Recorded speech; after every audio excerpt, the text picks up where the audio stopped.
नमस्कार,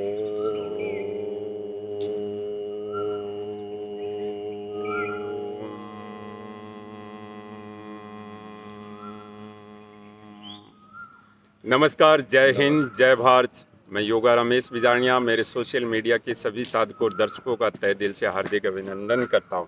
साधकों और दर्शकों, आज मेरे परम आदरणीय भाई साहब, जिनका नाम हम प्यार और प्रेम से बिट्टू भाई साहब बोलते हैं, ये मेरे सत्संगी भाई है। ये पिछले मेरे साथ कार्य कर रहे हैं, मेरे संग जुड़कर प्राणायाम, आहार का, जूस का उपयोग कर रहे हैं, अपने शरीर पर प्रयोग कर रहे हैं। जिसके बाद में इनको क्या बेनिफिट हुआ है, इनको क्या परिवर्तन महसूस हुआ है, वो भी आपको बताएंगे। लेकिन सबसे पहले जो इम्पोर्टेंट बात है, जो महत्वपूर्ण बात है, वो मैं आपको बता देना चाहता हूँ।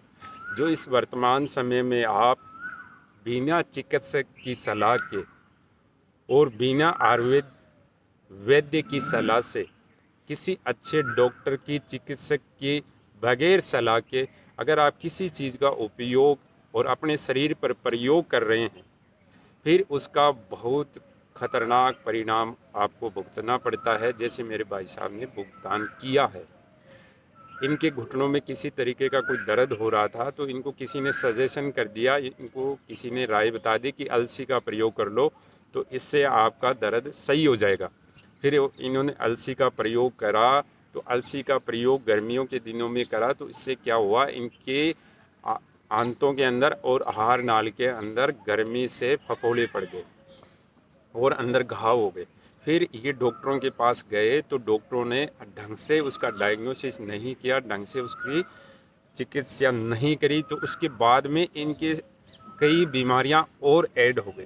क्योंकि बीमारियां ऐड होने का कारण ये है कि ऑलरेडी शरीर के अंदर का जो ऑर्गेनिज्म सिस्टम था, वो इनबैलेंस था, और फिर और ज़्यादा इनबैलेंस हो गया, तो उससे क्या हुआ, ऑर्गन धीरे धीरे डैमेज हो गए। उस ऑर्गन को डैमेज होने से वो बीमारी उत्पन्न हो गई। तो इनको थायराइड हुआ, हाई बीपी हुआ, और अल्सर की समस्या तो हो ही रखी थी। तो फिर ये कई सारी बीमारियों से, आईबीएस से ग्रसित हो गए। तो मैं आपको ये कहना चाहता हूँ, जब भी कोई चीज़ आप किसी यूट्यूब, किसी भी फेसबुक, सोशल मीडिया पर आप देख रहे हैं, सबसे पहले आप किसी अच्छे चिकित्सक से अपने शरीर की प्रकृति के बारे में ज़रूर जानें, फिर उसका प्रयोग करेंगे तो आपको फ़ायदा मिलेगा। अब हमारे बिट्टू भाई साहब आपको थोड़ा सा फीडबैक बताएंगे।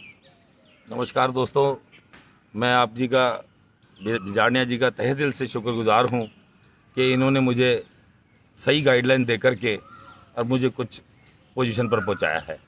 जिस तरह से आप जी ने बताया कि मेरे को जो जो तकलीफ़ें हुई हैं, मेरे अंदर की नाड़ियाँ तक मतलब ख़राब हो चुकी थी, और डॉक्टर ने ये तक कह दिया था कि इनको कैंसर भी होने की संभावना है। हो सकता है मेन जो आंत है वो भी बदलनी पड़ जाए। लेकिन जब से मैं इनसे जुड़ा, हमारे गुरु भाई हैं श्री आर के चौधरी जी, उन्होंने मुझे गाइड किया आप जी के लिए। मैं आपसे मिला, आपसे रिक्वेस्ट की, दरख्वास्त की। इन्होंने कहा आपको सुबह जल्दी आना पड़ेगा मेरे पास, आकर के मेरे साथ जिस जिस तरह से मैं आपको गाइड करूं, आपको वैसा करना पड़ेगा। आपने मुझे सुबह जल्दी बुला करके और मुझे एक्सरसाइज वगैरह कराई, मेरे साथ इतनी मेहनत करी, मेरी जो नसें वसें वगैरह हैं, जो इनको समझ है जिन चीज़ों की, इन्होंने दबाई, उससे मेरे को काफ़ी फ़र्क पड़ा। और इन्होंने मुझे कई तरह के जूस दिए, अलग अलग तरह के जूस, अपने घर पे बुला करके खाना भी खिलाया। उसके बाद मेरे को अपने आप में काफ़ी मतलब हल्कापन महसूस हो रहा है। अब मैं उस तकलीफ़ में नहीं हूँ जो तकलीफ़ मेरे को पहले थी।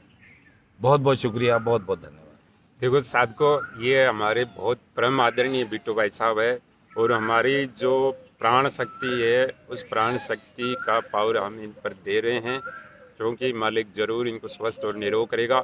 और एक सबसे पहले है कि आप किसी भी की चिकित्सा कर रहे हैं, जिसकी भी चिकित्सा कर रहे हैं, उसमें सबसे पहले आप निष्काम निस्वार्थ का भाव रखिए, तभी जाकर वो चिकित्सा सफल होगी। क्योंकि महर्षि चरक जी ने और महर्षि सुश्रुत जी ने, महर्षि वाकभट जी ने स्पष्ट उल्लेख कर रखा अष्टांग हृदय में कि चिकित्सा जभी की जाती है जब आपका भाव सच्चा हो, उसके प्रति समर्पण का भाव, तभी जाकर वो चिकित्सा सही होती है।